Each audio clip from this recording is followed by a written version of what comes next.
Ďakujem za pozvanie a za možnosť predstaviť vlastne náš projekt alebo teda koncept, ktorý sa snažíme na našom ústave rozvíjať a voľne teda nadväzujeme na viaceré idei, ale teda aj metodologické postupy frankfurtskej školy.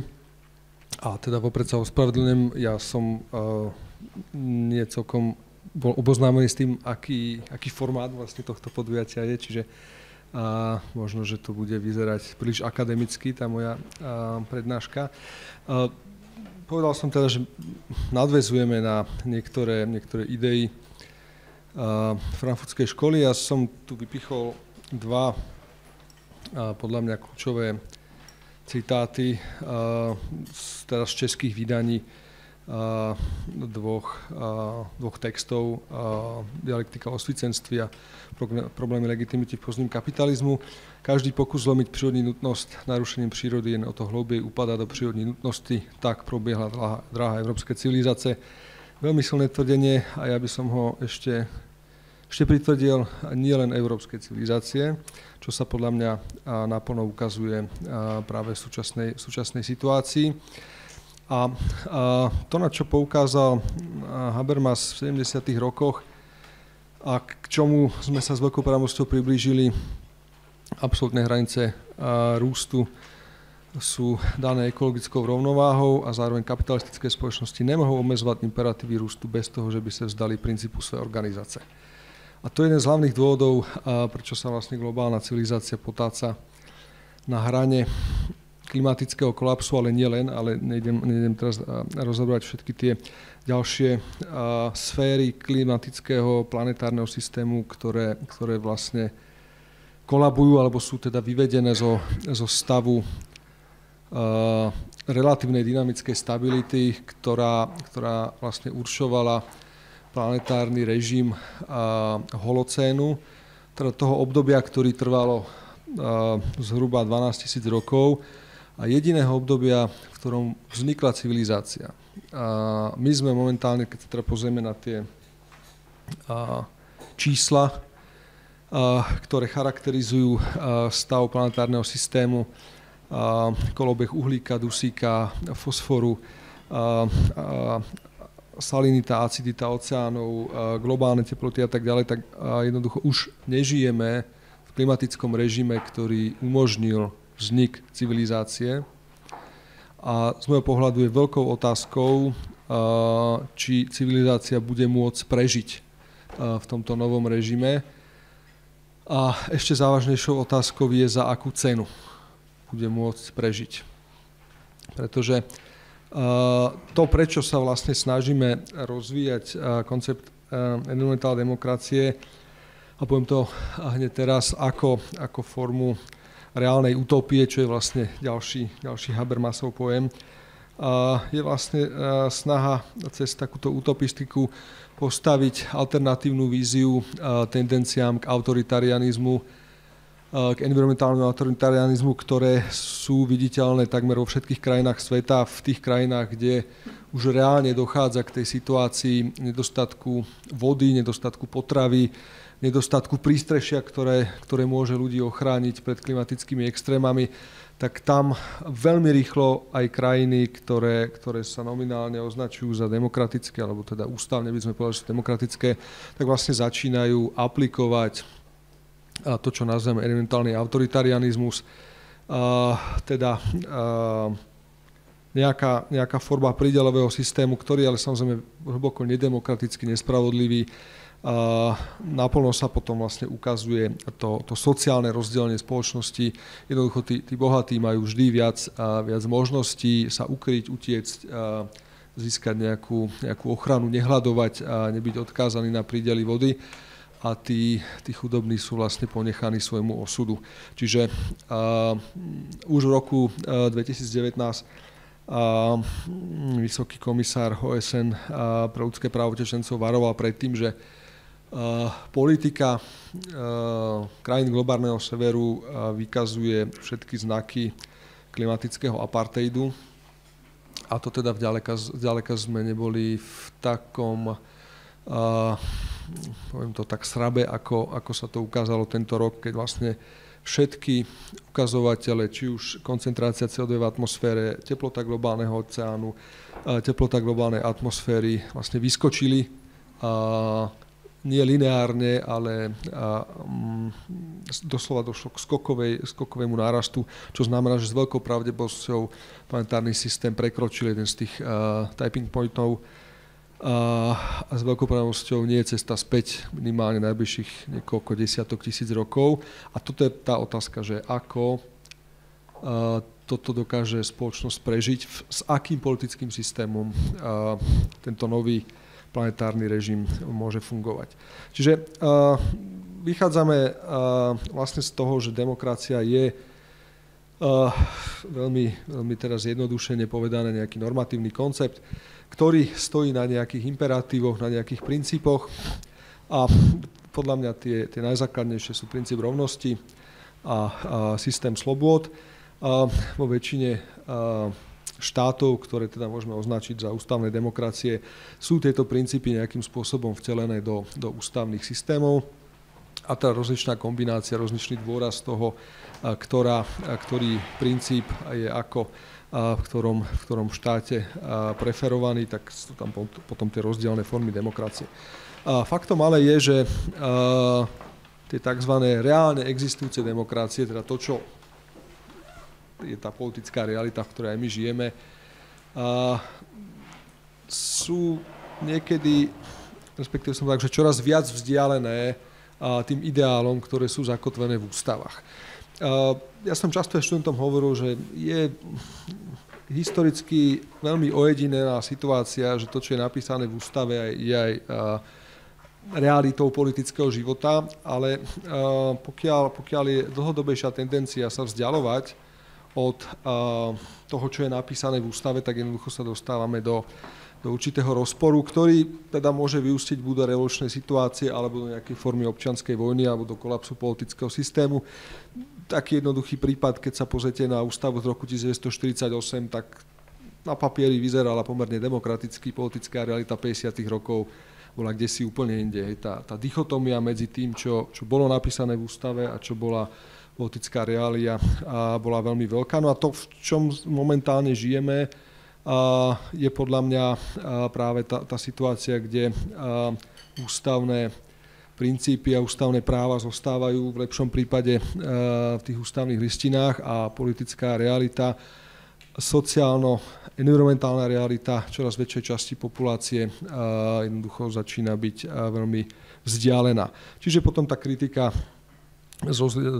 kladúca dôraz na rozličné aspekty, hovorí o trhovej, konzumnej, korporátnej, oligarchickej a to, čo teda mňa primárne zaujíma, je industriálna demokracia, pretože z môjho pohľadu ten hlavný problém, ktorým tie súčasné demokracie čelia, je to, že vlastne oni podriaďujú celé svoje dianie potrebám priemyslu. A priemysel je ex definitione nedemokratický. Je hierarchický, je autoritatívny a tak ďalej. Pozrite sa až do systému vzdelávania, ešte aj v takých humanitných odboroch, ako je filozofia, musíte deklarovať akreditačnej komisii, ako prispieva štúdium toho odboru k rozvoju priemyslu a aké máte spolupráci s priemyslom a tak ďalej. Čiže to presiaknutie spoločnosti s záujmami priemyslu je natoľko internalizované, že si to už ani neuvedomujeme. A pritom priemysel je hlavný pôvodca znečistenia. Hlavný pôvodca devastácie životného prostredia. Inštitucionálny. Samozrejme, tá druhá rovina je ten konzumný spôsob života, ale bežný jednotlivec svojím konzumným spôsobom života nie je schopný tak významne ovplyvňovať globálne planetárne procesy, tak ako to dokážu tie veľké korporácie. 70% emisí skleníkových plynov, ktoré v súčasnosti spôsobujú tie zmeny, o ktorých som hovoril, sú výsledkom činnosti necelých 100 korporácií. 100 korporácií preukázateľne spôsobilo tieto obrovské zdroje emisí. A my namiesto toho, aby sme teda volali na zodpovednosť tie korporácie, tak tie korporácie dokážu ovplyvňovať politické procesy natoľko, že napriek tomu všetkému, o čom hovoríme, napriek svedectvu klimatológa Hansena pred americkým senátom v roku 1988, kedy predpovedal všetko to, čo sa deje, tak dotácie pre fosilný priemysel tých uplynulých 30 rokov kontinuálne stúpajú a nikto ako keby nebolo v sile to jednoducho zmeniť.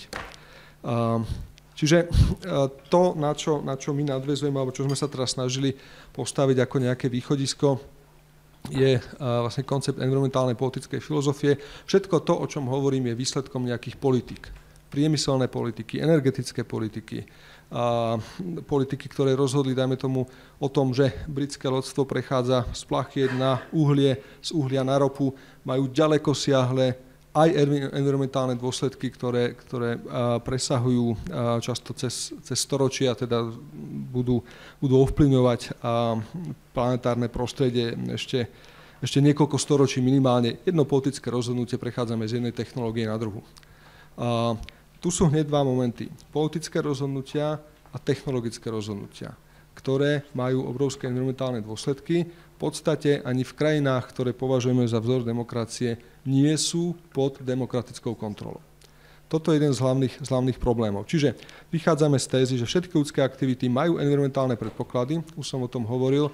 Človek moderného typu existuje zhruba 400 000 rokov. Civilizácia existuje ale iba 6 000 rokov.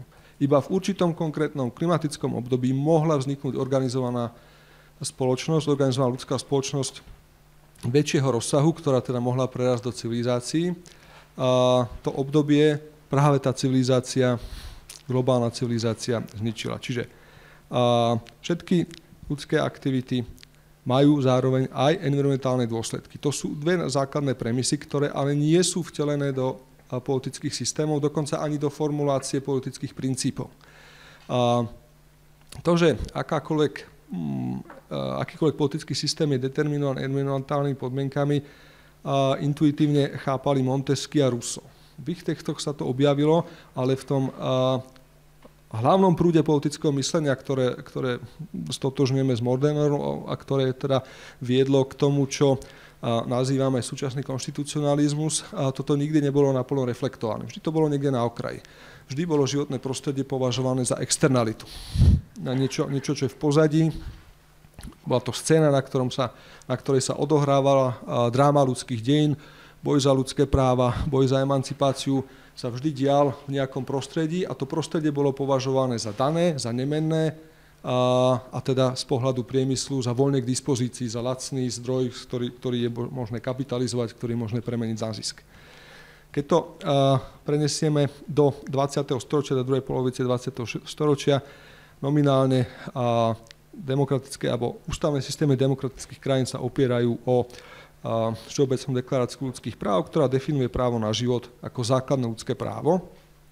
Ale my sme momentálne v situácii, keď už máme jasnú skúsenosť s tým, že predpokladom života, predpokladom realizácie práva na život nie je len to, že existuje politický systém, ktorý zakazuje popravy, ktorý zakazuje masové represie, ale tým základným predpokladom života sú environmentálne predpoklady, environmentálne prostredie.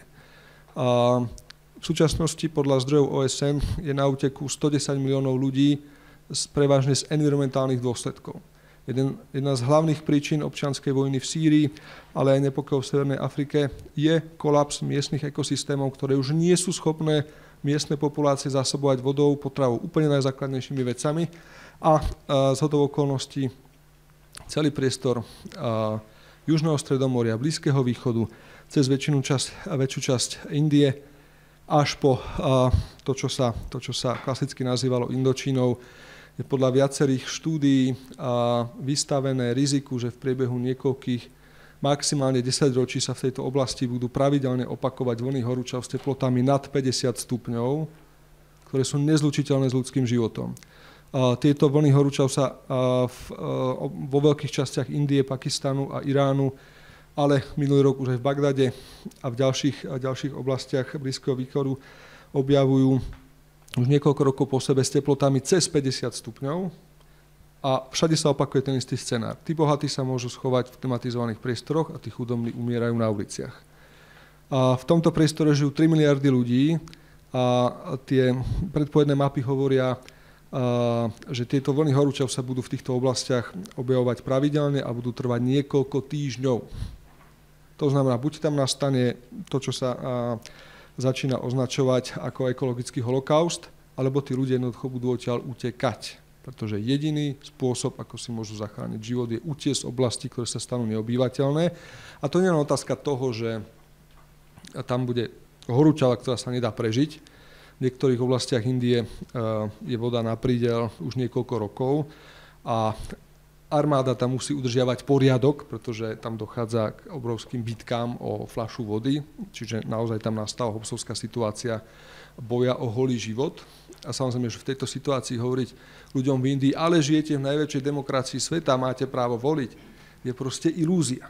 Čiže to je to, s čím my pracujeme. Predpoklad života je nielen sociálny, ale environmentálny a pokiaľ politický systém nie je schopný zabezpečiť tento predpoklad života, tak sa z celého konceptu ľudských práv stáva čistá fikcia. A to je niečo, čomu by sme mohli zabrániť.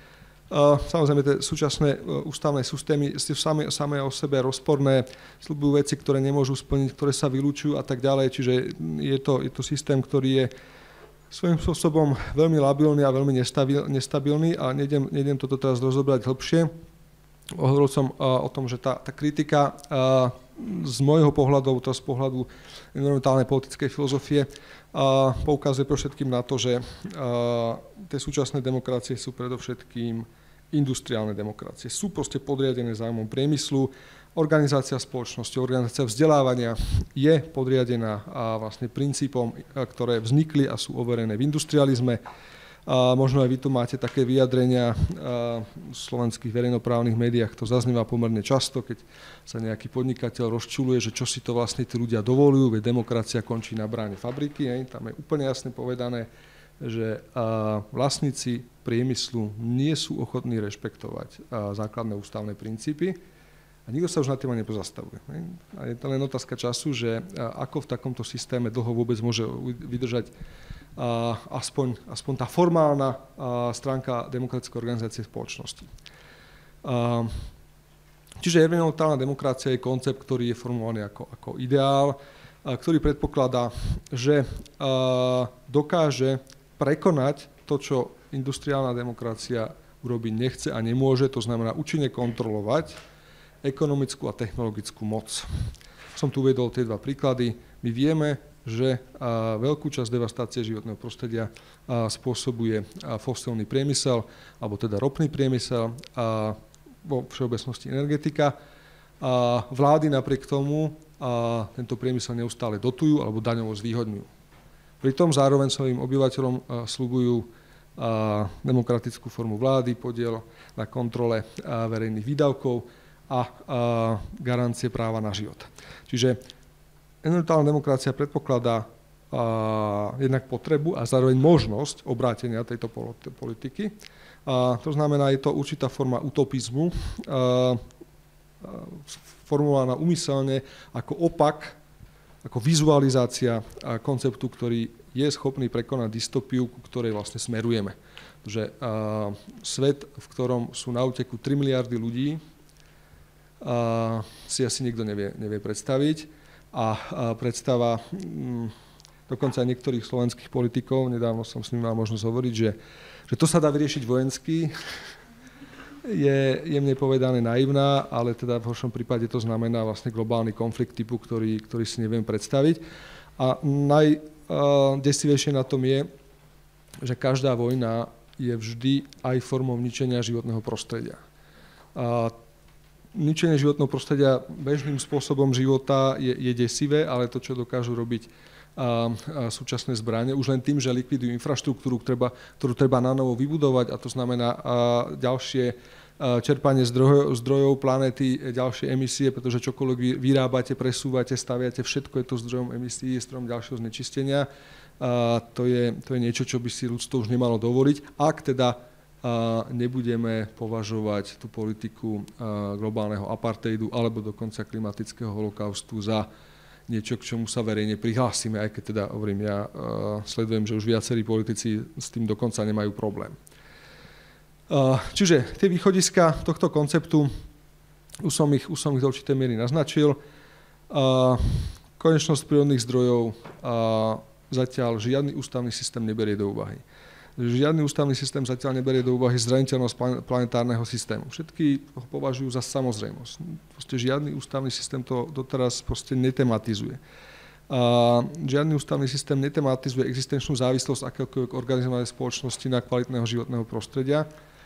A tá dostupnosť a kvalita základných predpokladov života, voda, dýchateľný vzduch, potrava, prístrešie, územie so znesiteľnou klímou sa stávajú základnými otázkami politického myslenia. U nás to ešte až tak nevidno, ale na pôde OSN prebiehajú šialené boje o to, akým spôsobom bude globálny sever, ktorý zodpovedá za 80% emisí skleníkových plynov historicky, to znamená gro devastácie planetárneho systému padá na blahobyt Európy a Severnej Ameriky, to musíme povedať úplne otvorene, a krajiny globálneho juhu, ktoré sa na tom podielali minimálne, ale sú najviac postihované a ktorých mnohé sa stanú doslova neobývateľné, používajú úplne jednoduchý argument. Keď spôsobíte niekomu škodu, musíte zaplatiť aspoň odškodné.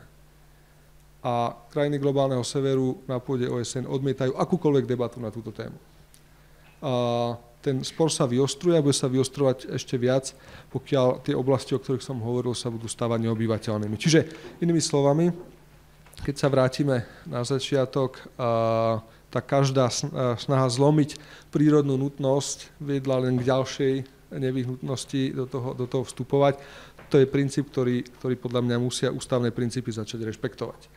A na konečnej planete nie je možný nekonečný rast. Triviálna veta, unikla v 60. rokoch, vyplýva zo základných znalostí fyziky, ale súčasné ekonomicko-politické systémy ignorujú základné fyzikálne zákony.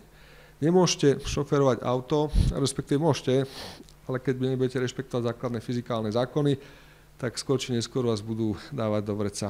A to isté, keď budete nerešpektovať fyzikálne zákony pri riadení lode alebo lietadla.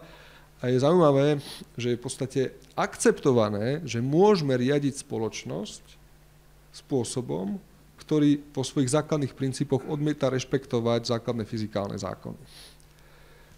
Čiže tu je ten obrovský rozpor, do ktorého jednoducho musíme vstúpiť a aspoň sa teda pokúsiť poukázať na to, že žijeme v systéme, ktorý je ex definitione neudržateľný. A preto v zmysle základného princípu, biologického princípu seba záchovy, by sme do neho mali vstúpiť. Takto. Nejdem to už naťahovať a rozvádzať teda všetky tie zdroje, ktoré do toho vstupujú, myšlienkové koncepty, ktoré sa snažíme do toho nejakým spôsobom zapracovať. A tu sú vymenované niektoré z nich. A chcem sa dostať k princípu, ktorý sa snažíme formulovať na základe teda inšpirácie Hansom Jonasom, ktorý teda takisto ešte v 70. rokoch formuloval ten princíp udržateľnosti. Konaj tak, aby sa následky tvojho konania zlučovali s trvaním skutočne ľudského života na Zemi. A súčasné poznatky prírodných vied nám jasne hovoria, že možnosť udržania podmienok života na Zemi je daná tým, ako sa nám podarí udržať stabilnú klímu, dýchateľný vzduch, pitnú vodu, teda dostupnosť základných predpokladov života. Z toho potom plynie pomerne jednoduchý, ale veľmi ťažko presaditeľný princíp, že všetky práva a povinnosti musia byť rámcované dostupnosťou týchto zdrojov. Aj v práve existuje taká zásada, že nemôžete vyžadovať niečo, čo nie je reálne a nemôžete si to ani nárokovať. A my máme ale vlastnícke právo postavené na tom, že vy môžete vlastniť čokoľvek. Môžete vlastniť fabriku, technológiu, ktorá devastuje životné prostredie. Teoreticky ako súkromná osoba nemôžete vlastniť zbrane hromadného ničenia, ale tá chemická fabrika zabíja v dôsledku viac ľudí, než tie zbrane hromadného ničenia. Prečo to ako spoločnosť akceptujeme? Pretože jednoducho toto nebolo témou. Nie je to témou politických diskusí, nie je to témou politickej kontroly. A samozrejme, Na tej druhej strane toho spektra imperiálny spôsob života, tu nadväzujeme na Branda a Wiesena, kolegov z Viedne a Berlína, ktorí teda rozpracovali koncept imperiálneho spôsobu života, ktorý poukazuje na to, že európska spoločnosť Severnej Ameriky si zvykla žiť spôsobom, ktorý označuje ako imperiálny, pretože spotrebovávame o mnoho viac zdrojov, než je tu k dispozícii a považujeme to za normálne. Považujeme za samozrejme, že my na tie zdroje máme dosah. Ak na nich nemáme dosah priamo cez dohody o slobodnom obchode a podobne, tak na nich máme dosah cez vojenské obsadenie daného územia. Keď sa to začne sypať, keď zrazu bývalé francúzske kolónie povedia, že nebudú predávať ten urán Francúzsku za tých smiešných pár centov, tak zrazu francúzska nezávislosť energetická sa začne sypať, pretože až bude musieť Francúzsko nakupovať ten urán za trhové ceny, tak nebude na tom o lepšie, než je na tom momentálne Nemecko, čo sa týka energetiky. Ale naše ústavné systémy, naše spôsoby života, naše spôsoby socializácie, vzdelávania predpokladajú, že toto je normálne. Že je normálne, že tu je o mnoho vyššia životná úroveň, že sa tu produkuje o mnoho viac odpadu, že sa ten odpad vyváža mimo Európy, mimo Severnej Ameriky a máme rozličné stupne legislatívnych procesov, ktoré to považujú za legálne. Čiže ja som si dovolil sformulovať imperatív udržateľnosti v rámci toho nášho konceptu environmentálnej politickej filozofie. Toto je citát z knihy, ktorá práve vychádza. Ja sa dovolím prečítať jednej tak, aby svetová celková ekologická stopa stala univerzálne použiteľným štandardom, aby svetová celková materiálová, vodní a uhlíková stopa, to znamená spotreba všech druhov zdrojov a produkcia všech druhov odpadu, nejen osobných, ktorú produkuje každý jednotlivec ako súčasť územne vymezených politických celků. V dnešnej situácii to sú to vlastne stále štáty a ich správnych a mocenských aparátu, to znamená spotreba aj verejnej správy ozbrojených složek, mohla stať normou, když sa môže židiť každý človek na planete, aniž by bola ohrožená stabilita planetárneho systému. To znamená demokratizácia spotreby a demokratizácia užívania planetárneho systému ako úložiska odpadov. Poviem dve jednoduché čísla. Produkcia CO2 na hlavu Slovenskej republiky asi 6,8 tony na rok. OSN udáva, že udržateľná produkcia pri súčasnej planetárnej populácii je okolo 2,1 až 3,1 tony na rok. Čiže ak by Slovensko chcelo spĺňať tieto kritériá, muselo by svoju uhlíkovú stopu znižiť o polovicu. A to pritom vieme, že sú to čísla, ktoré sú hlboko podhodnotené. Poviem len dva príklady. Slovensko dováža cez 50% potravín. Tie potraviny sa produkujú mimo územia Slovenska. Uhlíková stopa, ktorá vznikne produkciou a dopravou týchto potravín na Slovensku sa nezapočítava, pretože nevznikla na Slovensku. Tretina slovenskej populácie bežne cestuje na dovolenku aspoň raz do roka letecky, ale necestuješ veď sa zo Slovenska, cestuje z Viedne, z Prahy, z Budapešti, z Krakova. Uhlíková stopa tejto leteckej dopravy sa nezarátava do slovenskej uhlíkovej stopy, pretože nevznikla na území Slovenska. To sú len príklady toho, ako bohaté štáty vlastne umelo znižujú tú svoju produkciu a teraz poukazujú na to, že veď Európa znížila svoje emisie, ale nepovedia, že Európa znížila svoje emisie tým, že väčšinu špinavých výrob presunula do Indie, do Číny, do Indonézie, Pakistanu a tak ďalej. A tým nie len posunula ten problém niekam inám, ako spomínal, už dneska spomínaný Beck hovoril už v 80. rokoch, že teda tú mocenskú pozíciu Európa uplatňuje práve tým, že môže to znečistenie posunúť niekam inám, ale my potom ešte teda nezarátame do tej uhlíkovej stopy, je to, že ten tovar ešte treba do tej Európy priviesť. Takže Európa štatisticky vykazuje pokles uhlíkovej stopy, ale keď budeme poctiví, tak a pozrieme sa na to, ako za tých posledných 30 rokov v Európe vzrástla spotreba všetkého, na čo si spomeniete, a spýtate sa, ako je možné zvyšovať spotrebu, keď vám klesá uhlíková stopa. iba tým, že budete podvádzať v štatistike. A to je niečo, čo 80% svetovej populácie, aspoň teda ich reprezentácie, vidia a nie sú ochotné to ďalej tolerovať. A je teraz otázka, že akým spôsobom sa tento fundamentálny konflikt v súčasnosti bude do budúcna riešiť, pretože ten tzv. Globálny sever sa tvári, že nie je dôvod nič meniť na tom mocenskom postavení, ktoré vlastne umožňuje malej časti svetovej populácie využívať väčšinu svetových zdrojov a tým vlastne devastovať planétu. A tým by som dneska skončil. Ak by ste teda mali záujem o túto problematiku, tak je to viac rozpracované v týchto dvoch textoch. Respektíve tá kniha, tá je v týchto dňoch práve vychádza z tlačiarne, čiže bude čo chvíľa dostupnejšia a teda môžem len poďakovať za vašu pozornosť.